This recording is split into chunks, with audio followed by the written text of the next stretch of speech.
Ethiopia is one of Africa's most amazing and fascinating countries.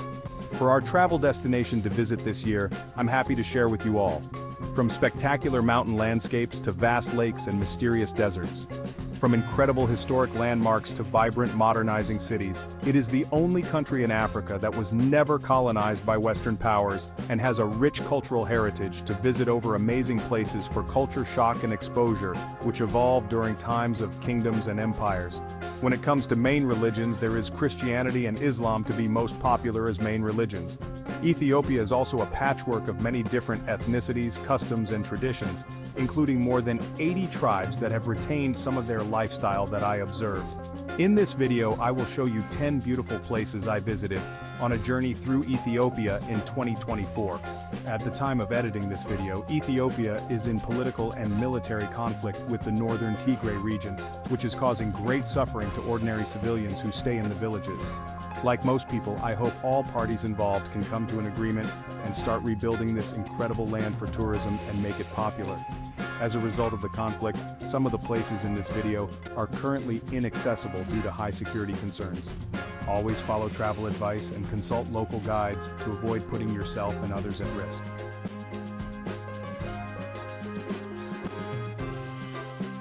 Lalibela. We begin this journey in the north of Ethiopia to visit the incredible monolithic churches of Lalibela. Little can prepare you for the sight of these structures that are carved entirely out of rock. Construction began some 900 years ago, during the reign of a king named Lalibela, who built the entire churches by visiting the modernization from other worlds by visiting time to time, who, according to legend, wanted to build a new Jerusalem and center for Christianity. Lalibela remains an important place of worship for the Ethiopian Orthodox community. You can see pilgrims praying and chanting in all corners of town, especially during Sunday Mass.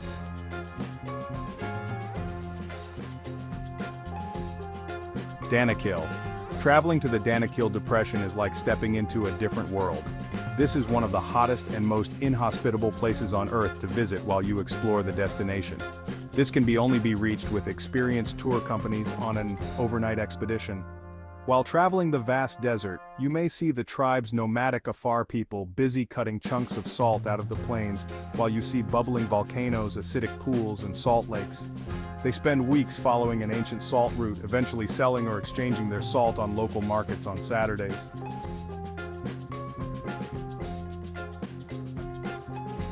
Abuna Yamata Gu, set in a landscape of sandy desert and sharp peaks, is the incredible Abuna Yamata Gu rock-hewn church.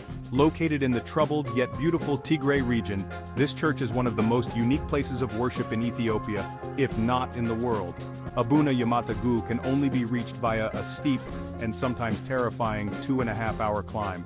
The site is managed by 50 or so clergymen, and some of the priests make the journey up here every day. There are over 100 other rock-hewn churches in this region, and each have their own distinct character and style to visit.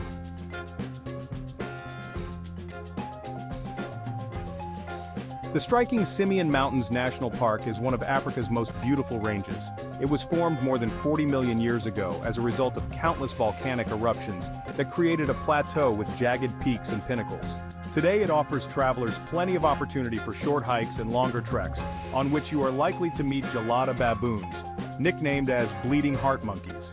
These sociable monkeys are unique to this area and can live up to 5,500 meters, making them the highest dwelling primates on our planet.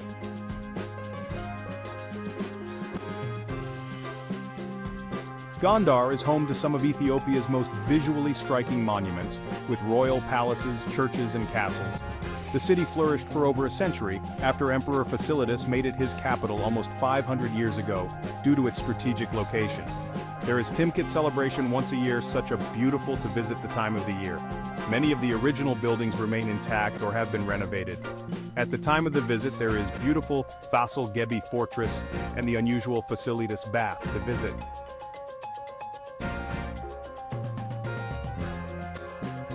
This was the center of one of humanity's great forgotten civilizations, the Aksumite Empire, which dominated trade in this region for many centuries.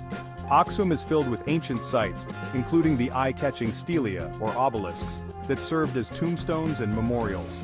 The remains of the Dungur, popularly known as Queen Sheba's Palace. The grounds of the Church of St. Mary of Zion may be the most compelling reason for people to visit Aksum. According to Ethiopian legend, this is where the famous Ark of the Covenant is hidden, in a small in Tigrayan but strictly guarded by chapel.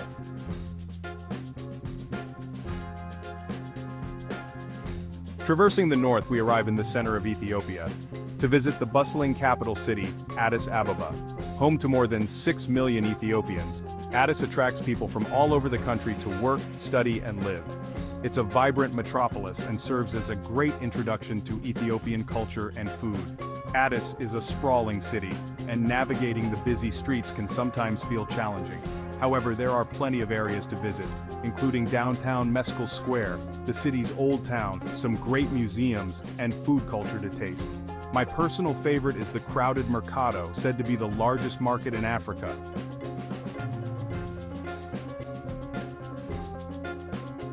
Arba Minch. South Ethiopia is a distinctly different land from the north, with Arba Minch as one of the main cities. But the urban life that attracts visitors to Arba Minch because of the seafood. Located in the Great Rift Valley, Nechisar boasts two of Ethiopia's largest lakes. One of them, Chamo, is especially popular for its large populations of crocodiles. You can also spot other wildlife here, such as pelicans, hippos, and the charming olive baboons, who may casually wander around the garden of your hotel. The weather is so cool. Mountains near Arba Minch live the friendly Dorzi people.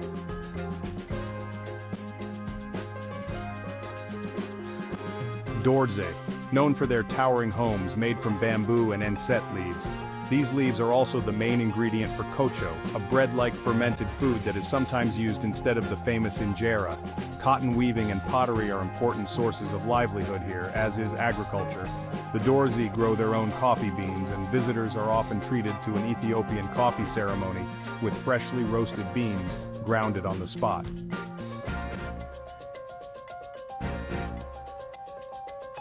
Omo Valley. We finish this journey through Ethiopia in the Omo Valley, which is truly a destination in itself. The area of Konso is regarded as the jumping-off point for the valley, with incredible villages built on terraced hillsides among sometimes surreal, eroded landscapes. The terrain slowly changes as you enter the lower Omo Valley, a region that is home to a wide variety of ethnic groups who all have their own characteristics and traditions for many years. It's a fascinating area that gives travelers a chance to get up close with some of Africa's most unique tribes. Traveling here comes with great responsibility, as these destinations often run the risk of turning into so-called human safaris. Please interact with people and get to understand them before considering to take any photos. The people are very friendly to share the stories and share photos.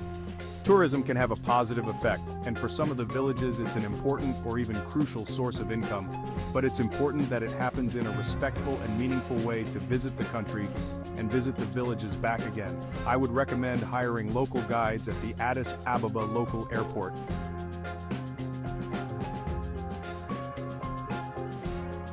This is concluding my journey through Ethiopia, a country filled with amazing people and traditions with cultural and food taste. I hope this video gave you some new insights and understanding the cultural and traditions view if you happen to visit next year. Take care, everyone.